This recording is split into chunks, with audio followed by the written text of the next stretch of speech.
Մայրաթոր Սուրբ Էջմիածնի ու հայկական բարեգործական ընդհանուր միության Մալաթիայի հայորդյաց տանը այս օրերին ուսումնական տարվա վերջի ծրագրերն են ներկայացնում։ Բեմում թատրոնի դասարանի սաներն են, հումորիկներ թատերախումբը։ Մանկավարժը վաստակավոր արտիստ Արև Սանթրոսյանն է։ Այս տարվա ավարտական աշխատանքի համար բեմադրել են Աթաբեկ Խնկոյանի Ճպուռն ու մրջյունը եւ Արմեն Սանթրոսյանի հրաշագործ Սրինգը պիեսը։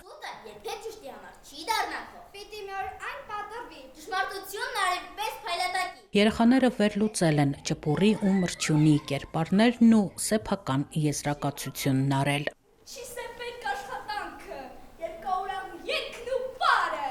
Ջանք թափելը հարկավոր է, բայց ոչ այնքան շատ, որ հոգնես, չկարողանաս հանգստանալ։ Պետք է նաև քիչ-քիչ հանգստանալ, որպեսզի ավելի շատ կարողանաս աշխատել, ավելի հաճույքով։ Ավելի հետաքրքիր էր այդ դաս տալու հատվածը, որ բոլորով միասին որ ճպուռին դաս տվեցինք ու այնպես արեցինք, որ ինքը հասկանա, որ միշտ աշխատասիրությունը պետք է առաջին տեղում լինի։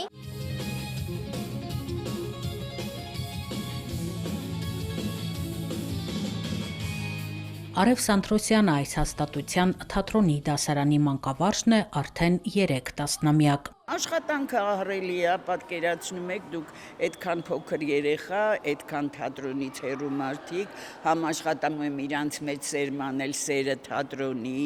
արվեստի, ոչ միայն թատրոնի նկարչություն, երաժշտություն, որ իրանք որոշակի զարգացածության գոնե մի քիչ աստիճան ունենալ, եւ մենք հասնում ենք դրան, ուզում են ներկայացումներ գնալ նայել, ուզում են հետո նստենք քննարկենք, շատ հաճելի է ինձ համար այդ մթնոլորտը, դրա համար ես ոչ թե ասում եմ թատերական խմբակ, այլ ասում եմ թատերական ստուդիա, համեցեք մեզ մոտ։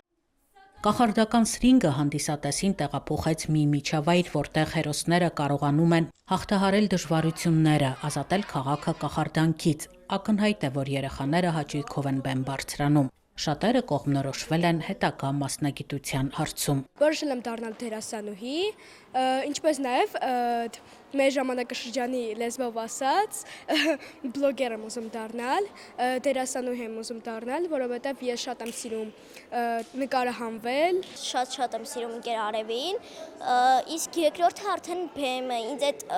չգիտեմ, այդ ամեն ինչը դուր է գալիս, կուլիս, գրիմ, բան, այդ ամեն ինչը, որ ինձ շատ է դուր գալիս, ես ուզում եմ անընդհատ այդ ամեն ինչի մեջ լինեմ։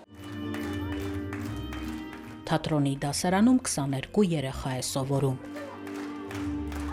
Ուսումնական տարվա ավարտին ներկայացումներից հետո մանկավարժն ու սաները մեկտեղվեցին նոր ու լուսավոր դասարանում, քննարկեցին առած աշխատանքը, շնորհավորեցին իրար։ Մայրաթոր Սուրբ Էջմիածնի ու հայկական բարեգործական ընդհանուր միության Մալաթիայի հայորդյաց տունը վերջերս է տեղափոխվել այս հիմնանորոգված ընդարձակ տարածք։